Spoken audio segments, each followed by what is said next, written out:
Hey, what's up everybody? In this video, I'll be talking about 7 beginner filmmaking mistakes that are often overlooked. This will be more so from a DP director standpoint, but it'll apply to most filmmaking and content creation things. Okay, so the first mistake is shooting without pre-production, more importantly a shot list. It doesn't have to be a detailed shot list, you don't have to do a ton of pre-production, but whether you're shooting content, an event recap, short film, whatever, you should have some kind of shot list in mind. So for instance, I used to go to events or different things where it wasn't necessarily a narrative film and I wouldn't have a shot list. And sometimes I would get home and I would say like, man, I wish I would have gotten a shot of this or a shot of that. So now what I realized is no matter what I'm shooting, I need to have at least a basic idea of the shots I need to make the edit happen. So for instance, if I'm doing the event recap and it is a wedding or whatever it is, I will do my research on what the event is, and then I will say, okay, I need a walking shot of this, I need a wide shot of the building, I need a close-up of these details that might be there. You might not be able to get every shot that's on your shot list, but at least when you walk into the event or you walk into the shoot or whatever you're doing, you at least have some kind of level of preparation already done. For filmmaking, it's pretty self-explanatory. You know, if you're doing a narrative, you want to make sure you have your coverage, your wide establishing, your coverage of the conversation, different things like that, and just overall everything you need to tell the story. The biggest thing with filmmaking and all of these things is you want to have everything you need to completely tell the story. So yes, pre-production, shot list, that's like my number one thing that I just didn't really always account for when I started out as a beginner filmmaker. Mistake number 2 is not testing all the gear before a shoot day. I know a lot of this stuff is like gear nerd where we're just playing with different gear, we're adding this and adding that, and a lot of times you might have all the pieces you need to shoot, camera, lens, audio, all these different things, but the best thing you can do is pretty much set it all up at home or in a studio space or something and test it all out. If you're doing a camera rig, I suggest building a full rig out, putting all the pieces together and finding the best way to transport it. Even if you do have to break it down, at least you put every single piece together to make sure that it's working together, because oftentimes we might have all the pieces that we think we need and then it's a PTAP cable that's not working, or this isn't compatible with this, or a lot of times, especially in camera rigs, certain things aren't fully compatible, like there's not enough clearance to open your monitor screen, or just little small things that you don't normally think to account for. So I would say, just even if it might be extra work, it is extra work, just take the time out to set everything up before the shoot day. I mean everything, even the slate.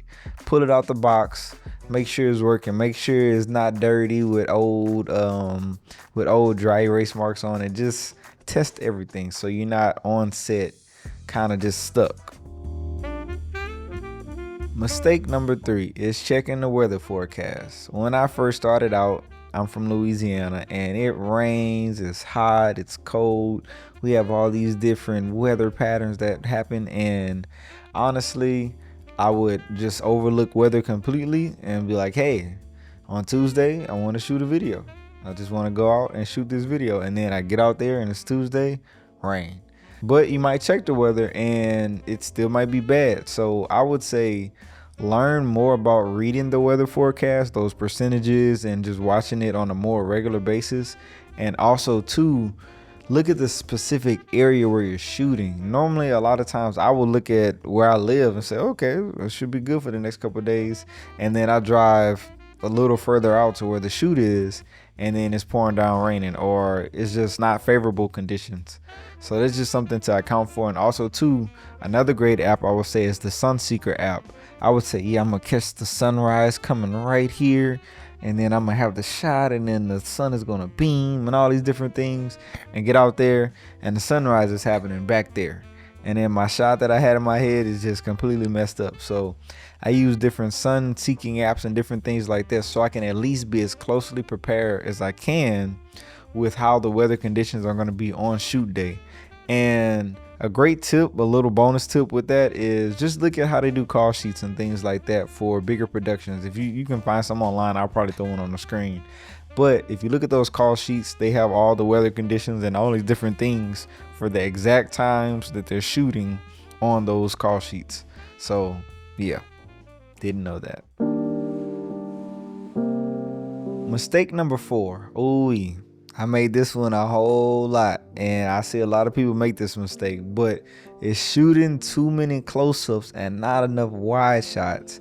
We get all these nice lenses and we see these shots, but we're like, we want to get a detail shot here, detail shot here, detail shot there.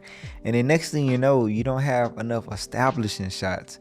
You don't have enough shots to really put you in the moment of what's going on. You're just having all these close-up shots and you're not in the environment of the story. That's such a big thing that I see from so many other creators as well as myself when I first started out, is I wouldn't have a lot of establishing shots. And when you think about TV and commercial and different things like that, movies, they find ways to put you in that moment. So even if it's like a medium shot, just don't have a lot of close-up shots. That's a big thing. Really make sure you have coverage. And a bonus tip on this is, I think in sequences. So if I'm getting a shot of somebody talking or something like that, they're having a conversation, whether this is a narrative film or even an event recap, I try to capture multiple angles of what's going on. So I try to get a wide shot of what's going on with the conversation.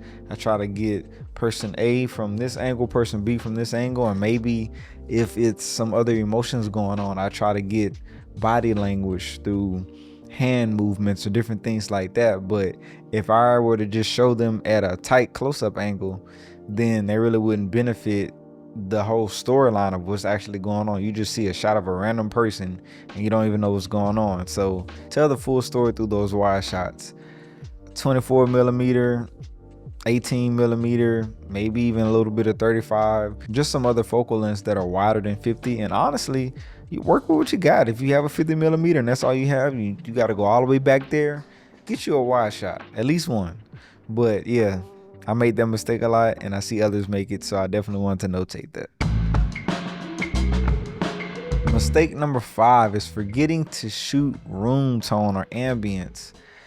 Okay, so this more so applies to narrative work, but man, if you're an editor or if you're working with an editor, you know, when you go to close up these gaps or you're just doing various things in your edit audio wise and you want it to be smooth, you need some kind of filler for everything to glue together. So I would oftentimes shoot things and I'm trying to change my pacing of the film, or I'm just trying to add in different words and I'm just trying to like Frankenstein some audio together. A lot of times whenever I'm trying to do it, even if I'm using different things that are removing the background sounds, you can hear the shifts in the different clips. So I go to this clip and that clip and it sounded all kind of weird and different. But if you have room tone, you can slap that under there and then kind of merge them together where it sounds like one clip. You can crossfade and all these different things, but that room tone is so necessary to do that. And I tried to get away with it so many times by like trying to go online and searching for random room tone, and it doesn't necessarily always fit the space, and it's extra work that just could have been avoided. There are ways to get around it where, you know, you can throw some music in the back, throw some other ambient sound throughout the whole thing. But honestly, if you have time, if you can, room tone, just 10 seconds, 30 seconds, at least 5. So you're not like how I was as a beginner, where I would literally try to find gaps in the audio, copy and paste it, and hope that it was long enough to fill in these other. Just get some room tone when you're shooting, please. Point number 6 goes back to our pre-production, and that is working on your shots, working on your script and everything, and not working on your location scout. That's such a big thing, because honestly, in indie filmmaking and different things, you don't necessarily have an unlimited budget and access to whatever. In bigger budgets, they still do location scouts, but in bigger budgets, they're able to manipulate the space more and add this and add that. And sometimes you might only have a couple of lights, you might have a certain type of location to work with, and if you write this script Or if you have this grand idea, I'm going to take this shot and do this and I'm going to do that and all these different things like that, but you didn't do a proper location scout, you might get there and then all your ideas are just out the water. You're like, I was going to have the guy walk through the door and do this and do that, but the door is on the other side of the room. Or I was going to do this shot where I move in like this and I just keep going, and then you're in a small space. So location scout, if you can, great resources. Google Maps, there are internet videos. Sometimes if I'm doing an event recap or something, I will literally look and see if I can find some kind of video that happened in that space, like a TikTok or a reel or a previous recap. If I'm shooting a film, I try to find whatever I can to at least know what the space looks like. The perfect scenario is a walkthrough. Being able to walk through, see where power is, see where the lighting is from windows, all that kind of stuff like that. But you don't always have that luxury. So at least some level of location scout for anything you're shooting helps out so much, because look, we don't have unlimited budgets here, okay? We can't just say, this doesn't work, let's go somewhere else sometime. So location scouting, huge, important. Okay, so mistake number 7, way more important than a lot of people think, but time management. So many times we have these grand ideas of what we want to do, and we go to shoot the idea or do whatever, and we just simply don't have enough time. A lot of times it's fighting the sun, it's having access to people. So, actors and different people, they have to leave at a certain time, they have their hard outs, different things like that, and just that time management is so crucial, because you might think, all right, I'm going to shoot this many pages of a script, or I'm just going to come in and do this and do that, and then you go to do it and you just run out of time. So you have to really properly account for how long every single thing is going to take. From how long it's going to take to set the lights up, set the camera up. All right, people have to get dressed, people have to be fed, all of these different things like that have to be accounted for.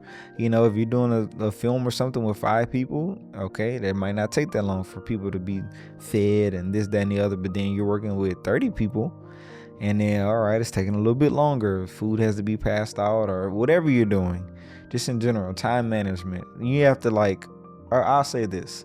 Something that I realized that works for me is shot wise, I have my critical shots and my okay, this is just me doing a little extra.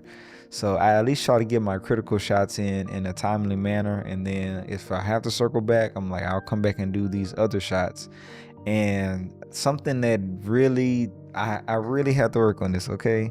And I know I'm not the only one. I promise you, I hope I'm not the only one. But I would try to keep doing these shots till I got it right, when honestly I would have the shot and I'm just doing a little bit extra, and there's nothing wrong with that. But you have to realize, if you spend so much time working on one scene or one shot, then you might mess up all your other shots that you want to put effort into as well. So I spent an extra 30 minutes here just adjusting this and adjusting that for this 1 second shot, when I don't even have enough time anymore over here, because that 30 minutes was very crucial. And again, like I said, a lot of times you're working on limited budgets, and even if you have bigger budgets, you don't want to eat into a huge budget. You're spending 10,000 or something a day for a location or whatever it is, small or big. Time management is important. So also too, I'll say a bonus tip on that. If you are a director or a DP or things like that, and you're staffing out or you're getting a crew, try to find crew that has great time management skills. So as a director, having an assistant director that is on point with their time management will save a shoot. Because a lot of times when you're in the creative, you're not looking at the clock. You're not like, all right, it's 5:30. No, you need people around you that are like, hey, you got 10 more minutes on this shot, you got to move on. Or I will tell people that's working with me on set, like I've done it multiple times. I'll say, hey, can somebody tell me when 7 p.m. rolls around? So I know by the time 7 p.m. comes, somebody comes and tell me, I just have to have what I have. I know I got the shot. I'm just working through little small things to make the shot better. But 7 p.m., I need to be out of there. I have to do a whole company move. I have to move all this stuff from here to here. So something to highly consider. highly consider is having an AD, having great time management, and just having somebody watching the clock. Okay, so that's all 7 mistakes that I want to talk about in today's video, but I'm gonna put 2 mistakes in here that I definitely just want to sprinkle in there, but I want to go into detail in a later video, and that's bad lighting and bad audio. So by bad lighting, I mean not having motivated light. Your sun is here and the light is here, and it's just, these things aren't adding up. Same thing with audio. A lot of times people don't account for having great audio, and they'll use an on-camera microphone or whatever, and it's bad.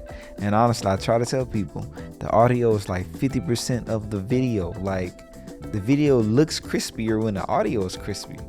Like that, yeah, it's a mental thing. I can't even really break that down, but it's very important to have great lighting and great audio. If you enjoyed this video and you found these tips helpful, please be sure to like, comment, and subscribe and support this journey. I have more content going in depth, taking you behind the scenes on various shoots, and there's also 2 other various tech related things that are all filmmaking and all content creation related.